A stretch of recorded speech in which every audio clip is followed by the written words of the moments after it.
I want to begin tonight by talking about why the Timothy Foundation exists. Why are we here? Why are we doing this? And I want to talk about it in the context of my grandmother.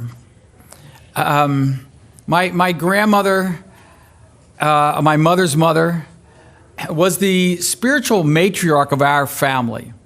I mean, there's a sense in which my whole church and spiritual experience was really founded and rooted in Flossie. She was born in 1900. 1900. I think about her and I think, what her life was and what she saw and experienced being born in 1900. 1918, she's 18 years old, and it's World War I. From there, she goes to the 20s, and it's roaring. By the time she's 32, it is the Great Depression. And by the time she's 45, it's another World War II. This is her life. She's known war, depression, and war. It's a hard life, and it's a hard life for her whole generation. By the way, after that, the 50s see prosperity, but another war, it's Korea. When she's 62, a president is assassinated. When she is 64, it is Vietnam. 68, it is riots. And 72, a president resigns. That's her life. And in the middle of that, in the late 40s, is the explosion of evangelicalism. The major evangelical organizations are all born in the 40s. Billy Graham Crusade was started in 1947, Youth for Christ in 1940, Young Life in 41, the Navigators are the early one, 33. Campus Crusade is the late one in 51, and InterVarsity in 41. There is this surge of the evangelical movement that happens in the 40s. And you can understand why. It was war, depression, and war. And the evangelicals came along to the culture and said, Jesus is the answer. And the culture said, sure. We've known war, depression, and war. You got an answer for us, we'll buy it. But it's worth asking the question, where are we today? I want you to know that as a child, as born in 55, I got the benefit of that. I was a high school kid I graduated in 73. And it was great. I got to go to a Billy Graham crusade. It was awesome. In fact, I got to go several times. I got to go on I won't mention the organization, but on a wild goose chase with hundreds of kids on buses all over Baltimore on a scavenger hunt. It was awesome. I got to go to Colorado as a junior in a high school, and it was awesome. But we still need to ask, what's the result of it? Where are we today with this great push of evangelicalism that started in the 40s? Well, 80% of our churches are in decline or at best stagnant. And the decrease in people who identify as Christian has gone from 70% in 1955, the year I was born, to 37% Protestants in 2000. We're in free fall crisis, and I don't think we even really know it. We kind of keep going to our circles and our churches and with our people, and we think it's all fine. And it's not. The latest Pew research says that depending on whether religious switching continues and reaching rates, by 2070, the next 50 years, only 35% of Americans will identify as Christian. Are we ready to be the minority? This is where we're headed. This is where we are. And it begs the question of how did we get here? I think that the evangelical movement made 3 errors, and I want to address those briefly tonight. Error number 1 was that they had a general disdain for theology. It didn't matter. As my boss, who I loved and revered, said to me, theology answers the questions no one is asking. Except that's not true. When the culture came asking the questions, we had no answers because we had not been willing to do the deep theological dive. We said, the theology doesn't matter. All that matters is that people receive Christ. If they receive Christ, it's fine. We just go on to the next one. We did a little bit of research. Of the major evangelical organizations in America today, not one of the presidents has an MDiv. Not one. This is where we are. The disdain for theology. You know what degree they have?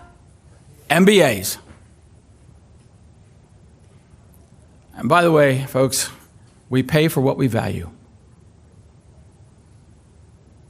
And what we value is business. And we have a disdain for theology, and it is one of the reasons why the church is in decline today, because we don't have the deep end of the pool answers to the deep end of the pool questions the culture is asking. I think the second reason that we are declining, and is the second mistake evangelicalism made, was that we were day traders instead of long-term investors. We're day traders. As another man said to me, we minister to a passing parade. They come, we hit them with the gospel, and they move on. And we hit the next group. We're day traders. We were not long-term investors. And that day trading has gotten us to the place where lots of people have been exposed to the gospel. Lots of people have gone to a crusade, stood up at camp, or prayed a prayer on the beach, but they're not long-term believers.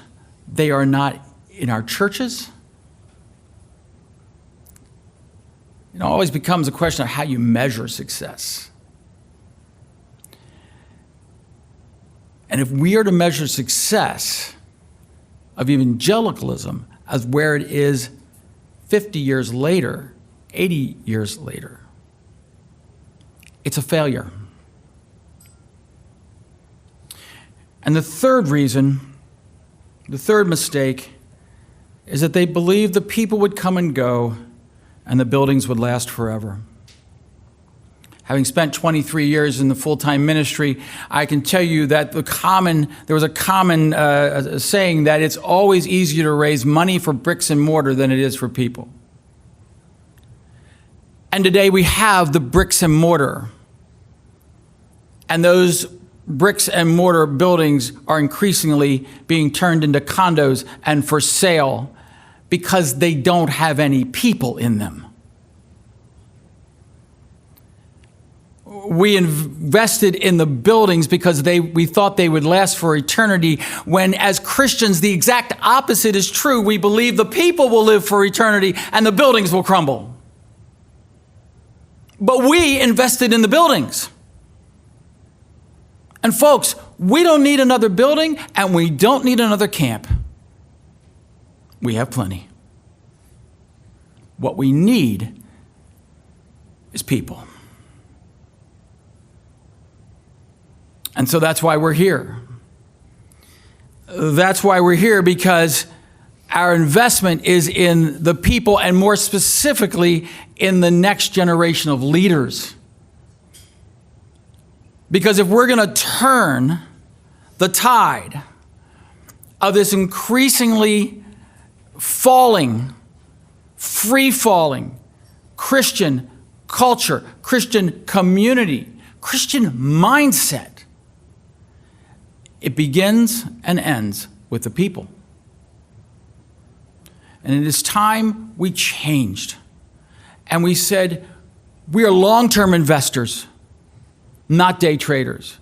And we are long-term investors in the people, not the buildings.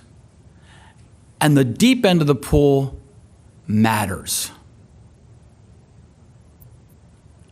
And so that's what we do.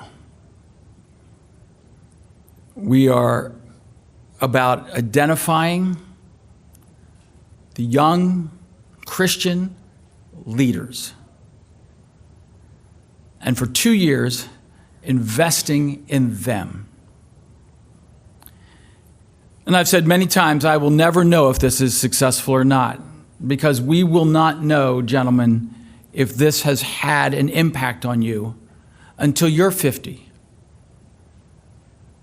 We won't know what kind of churches you'll have led, what kind of businesses you will have led as Christians, making a difference in the culture, making a difference in your churches, and you investing in the people, not the buildings.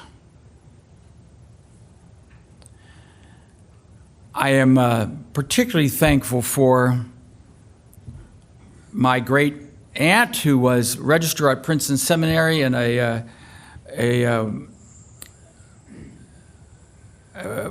single woman her whole life, who paid for my undergraduate education.